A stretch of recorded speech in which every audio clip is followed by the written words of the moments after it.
Welcome everyone, live from Assumption College, Kilmore in Melbourne, Australia. You're listening to Assumption Live on Live FM. My name is Brody and my co-hosts today are Bo, Caden and Tipper. Today we have the pleasure of speaking to one of the standout stars of the AFL, Sam Walsh, known for his incredible skill in the field and his dedication to the game. Sam has become a key player for the Carlton Football Club, captivating fans with his impressive performances and leadership. From his early days as a rising star talent to becoming a pivotal figure in Carlton's lineup, Sam's journey in AFL is one of passion, resilience, and continuous growth. In this episode, we'll explore his early beginnings, career highlights, personal insights, and what it truly takes to excel in the highest level of Australian rules football. Welcome to the show, Sam, and thank you for joining us. Thanks for having me, boys. It's a nice little pump up to have, so appreciate it. No worries. Sam, let's dive into your story from the very beginning. Take us back to where you grew up and describe what your upbringing was like. Yeah, I grew up in a small country town in southwest Victoria, Cobden Camperdown region. It's two pretty small towns, but I suppose the main thing in that area is footy's nearly a way of life, and that's how we grew up. Always around the Cobden Football Club, which have been lucky to produce a lot of footballers and AFL footballers as well, with the likes of Ben Cunnington, Gary Rowan and the Merritt boys and Sean Darcy and myself more recently. So growing up down there was great fun. And then when I was in grade 3, actually moved to Darwin as a family. So that was very different to country Victoria, but moved up there with my family for 3 years, and then for my high schooling years came to Geelong. So felt like I had a pretty well-rounded upbringing with different opportunities, and all of it was probably connected and enjoyed through footy, which was cool to look back on now. Yeah. And Sammy, you're also Brisbane Lions fans growing up. Who were your favourite players that you idolised as a young kid? Yeah, spot on. I was a mad Brisbane man. I loved Jonathan Brown. He was a local lad from down my way as well. But I suppose when you're a kid, you love the guys that kick the goals, and he was one of them. But played with a lot of passion and ran all day. So he was the main one that I looked up to. And then when I got a bit probably older, it was more actually just looking at players that I wanted to try and model my game off. So that was a bit more later on, but definitely Brownie was the main one. Yeah, beautiful. And I got one more. In Darwin, did you play any football when you were up there? Yeah, I did. So that was probably when I first started playing competitively. Down in Cobden, I probably just played a little bit under 10s and Oz kick. But from my age group up there, I started in under 12s and under 14s in Darwin, and they have different footy seasons. So when we're in the summer down here in Victoria, they're playing footy. So I sort of mixed different way around, but I really enjoyed it. Played for the Nightcliff Tigers up there, and played alongside Brandon Parfitt, who's now at Geelong, and Zach Bailey, who is at Brisbane. So it's pretty cool to see those lads doing well. That's awesome. Hey Sam, Bo here. Can you give us some insight into your draft year and how that was like for you? Yeah, well, draft year, it felt like yesterday, but it was about 6 and a bit years ago now, which is crazy. Being in year 12, it's always a big year in general for anyone of that age. But for me, I'd always had a dream to be able to get drafted, and I knew from the start of that year that if I worked hard that I might have an opportunity at that. But I think the biggest thing for me in that year 12 year, I was so lucky to have a great group of mates at school that were fun, enjoyable to be around. I found school a great distraction from footy, so I wasn't always focusing on the draft and the end goal. And really enjoyed my last sort of year 11 and 12 years at Joey's, probably the funnest years of my schooling life. So that was pretty cool to look back on. Being drafted as the number 1 pick in the AFL draft is a massive achievement. Can you share what that experience was like for you and how you handled the stress, expectations, pressure, etc. that came with it? Yeah, it was a great honour, and I think probably from around 16, 17, there was a lot of talk around the draft, and the positive in that for me was later on when I knew I was getting drafted, there wasn't too much stress around actually being picked. It was just probably funnily, lucky enough for me, seeing where I'd end up, and for that to be at Carlton was pretty big privilege, and a club with so much history and a fair bit of promise was a great opportunity for me. And I never saw it as pressure. I think I'd always put a pressure on myself to get the best out of everything that I can do. So from the days I got drafted, I was like, if I work hard, then I'm going to get rewarded. And I think that set me up early days to not look too far ahead and just focus on what I needed to do to earn the respect of my teammates at Carlton. Yeah, and Sam, you obviously being the number one pick, did you ever reach out to Harley Reid or because you've gone through the same thing as he has with all the expectations and stress? Yeah, I think Harley probably got a lot more hype and expectation as to what I got. Just considering how he plays and the amount of highlights he produces, it's hard not to watch. And I was lucky enough to train alongside him when he was part of the AFL Academy. You get an opportunity to go into an AFL club, and he came to Carlton for a week. Yep. And that was when he was 16, and you could tell that this kid's going to be a freak. His ability to break tackles then as a 16-year-old is pretty crazy. And I've got him on social media, which is a pretty cool way to connect with different players every now and then. And I just sent him a message wishing him all the best once he got drafted. But he's got a lot of other people alongside him that I'm sure he's surrounding himself with that will send him on the right direction, which it looks like he has. Yeah. Hey, Sam, this is Tipper here. You've reached out to Harley Reid and that about, how does it feel like being a number one draft pick? Did any AFL greats who went at number one before you come and get in contact with you?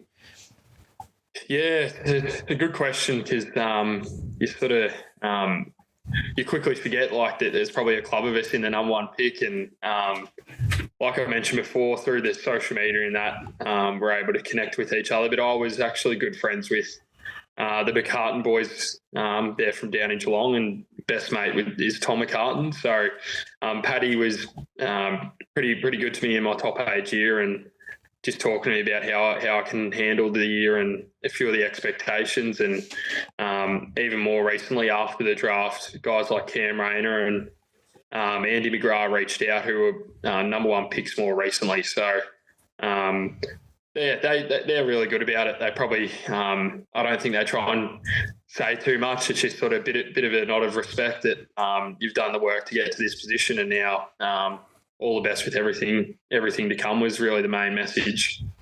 Yep. So after you got drafted, what was it like making the transition from your junior career to playing at the highest level? Did you notice a significant shift, and how did you adapt to the changes? Yeah, there definitely was a significant shift. I think the one thing that held me in good stead as a junior was I always trained at the intensity of games that you wanted to play at and prepare for. So I think my training standards were at a real high level, and that allowed me to bring my strengths on game day. And the biggest probably challenge to that is when you get into an AFL environment is you're constantly training. So it's a massive amount of load. So in that first pre-season, if you're able to adapt to that well and able to feel like you can get on top of your body and feeling fresh, you can really improve quickly because you're lucky to train every day. Whereas when you're at school, you're probably training 2 or 3 times a week. And I try to do extras in and around that, but it's nothing like being a full-time professional. So I was lucky that didn't have any injury issues in that first pre-season. It really gave me a launch pad to come out, play to my strengths. I was playing on a wing that year, so a lot of up and back running, and there's a lot more technical side of things when it comes to AFL football, but I think I was lucky enough to be in an environment where I just knew what role I needed to play and it didn't overwhelm me, and I went from there and then learned different aspects of the game as I got more mature in the system. Beautiful. Well, guys, if you're just tuning in, you're listening to Assumption Live on Live FM, live from Assumption College in Kilmore in Melbourne, Australia. My name is Brody, and I'm joined alongside Bo, Caden and Tipper as my co-host, and thrilled that Sam Walsh has joined us on the program. Hey, so when you first joined Carlton, who were the role models that you looked up to, and how quickly did you form these connections? Yeah, there was a lot of guys walking into the doors that I looked up to. I was lucky enough to probably have a lot of guys at different stages in their career. Cripple was going into year 6, off an All-Australian year, and pretty much one of the best players in the competition. And also had older guys like Mark Murphy and Cade Simpson who had been pros at the level for 15 years plus, and then some younger guys as well that were just coming through and starting to make their mark, like Charlie Curnow and Harry Mackay. And being able to see all those guys go to work, I tried to take little bits off all of them, whether it was with the older guys with their recovery and professionalism, or Cripper with the way that he trained and the extras that he did in and around his touch and gym. And even with some of those younger guys, just being able to ask questions of how they adapted to learning different things. And I think the connection I still hold pretty strongly is with Murph, even though he's not at Carlton anymore. Just the way he was able to run so smartly in games and use his power was something that I wanted to keep on getting into my game. How do you feel you've evolved as a player since you first joined the AFL? Yeah, it's a really good question. I probably think each year I've tried to keep on chipping away at my game in all aspects, and I think that naturally evolves. I think early part of my career when I was playing more wing, I think my running patterns and ability to get up and down the ground was a real strength of mine. And then in years 4 or 5, started to move on ball, which I tried to keep that same intensity with my running, but add the contested side of the game with tackling and ground ball gets and pressure. And from there, I think if hopefully in a couple of years we look down the track and my game looks really well-rounded, which is what the best players do in the comp. But my biggest strength will always be like my ability to outnumber and win the ball on the inside and then try and create and run on the outside, which I think I've got to always remember that that's my main strength, and then just keep on working away at other little things. But I would say the biggest growth in my game has probably been the contested side of it. Yeah. So let's go on to the gameplay of the game day, aspects of your career. So can you walk us through your pre-game routine and what do you focus on mentally and physically? Yeah, the game day routine is something that when I first came into the AFL, I probably had no idea how to structure it. In juniors, it would be before the game, you would sort of rock up, maybe have a roll on the foam roller and go out for a warm up, and then you'd be into the game. But being a professional athlete, pretty lucky to be able to start my preparation from 3-4 days out before the game. So I'm big on a lot of activation with different parts of my body before training, and then post-training, a lot of work in the gym and in Pilates.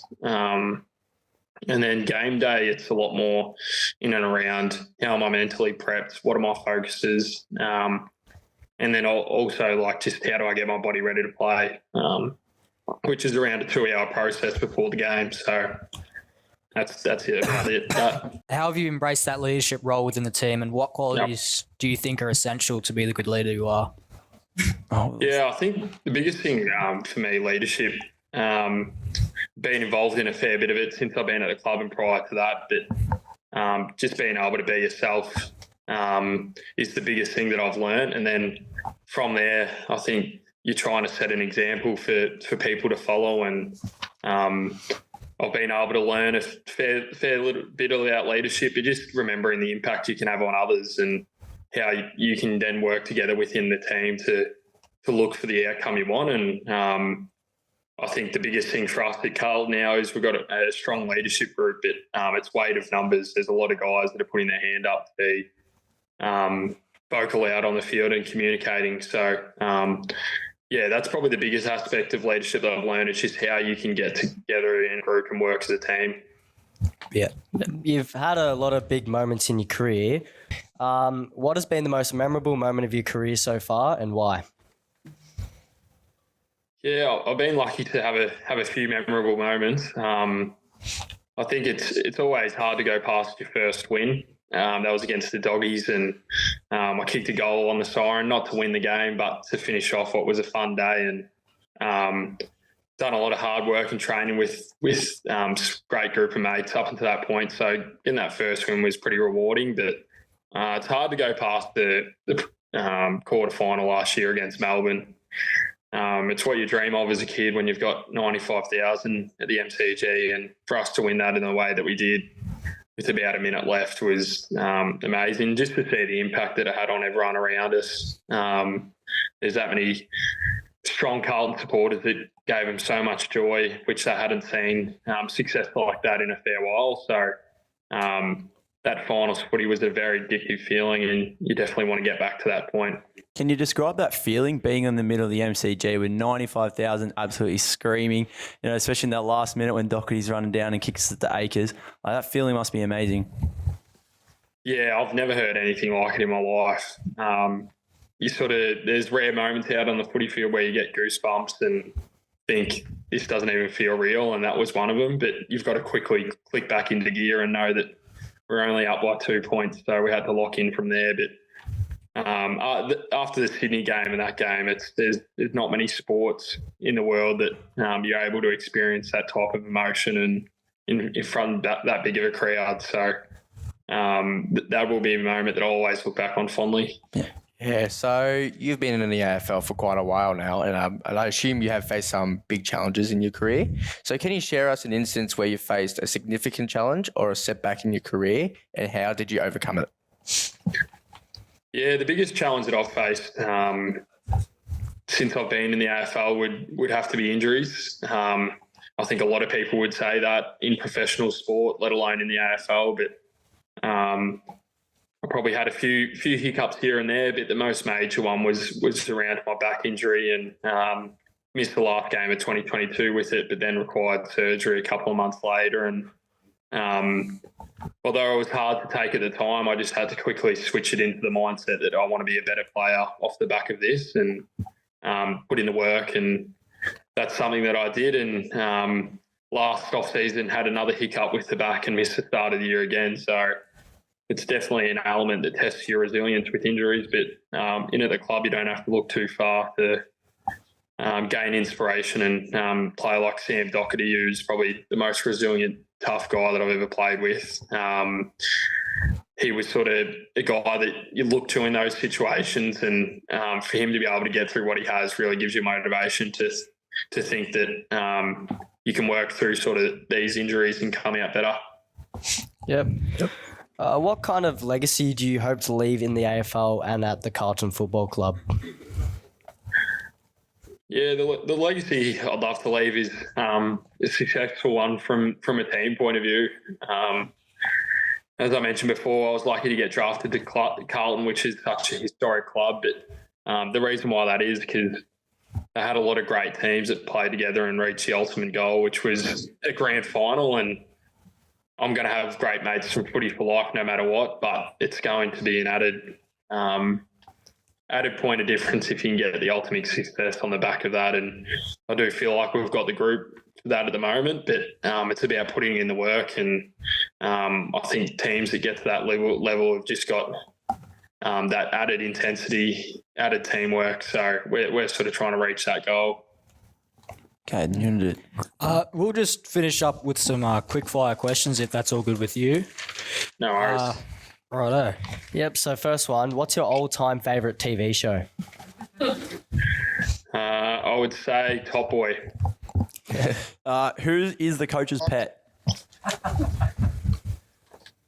Probably Cripper, the captain, but I'd say he has to be. The communication has to be pretty strong between captain and coach, which definitely helps all of us. Yeah. Who sucks up the most?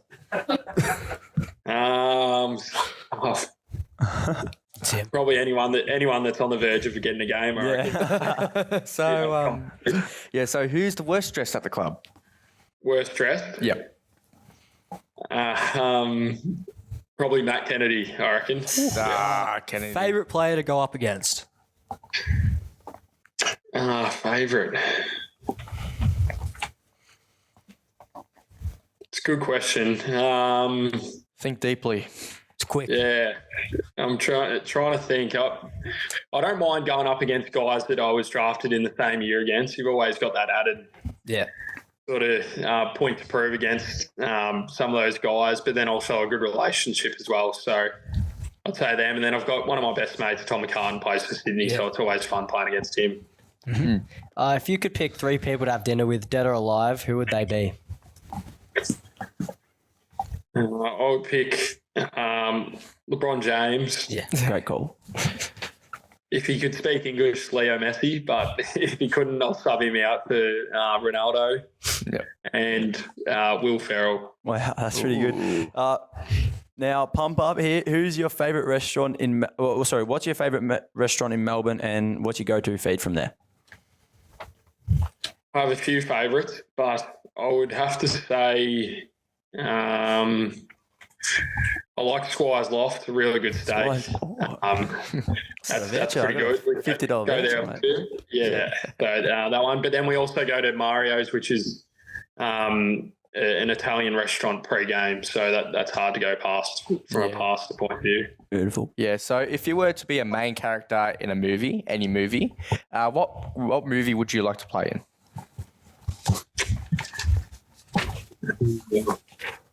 I love the movie Longest Yard. That'd be a fun movie. Good. Yeah. Oh man. What is your go-to Macca's order, just to finish it off? Go-to Macca's.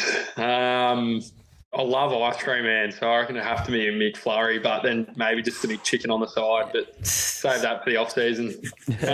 Too easy. Well, unfortunately, that's all we have time for today. Thank you for your time, Sam. It's been a great pleasure talking to you today. Live from Assumption College, Kilmore in Melbourne, Australia, you've been listening to Assumption Live on Live FM. My name is Brody, and my co-hosts today were Bo, Caden, and Tipper. Thank you for joining us. Until next time, have a great day.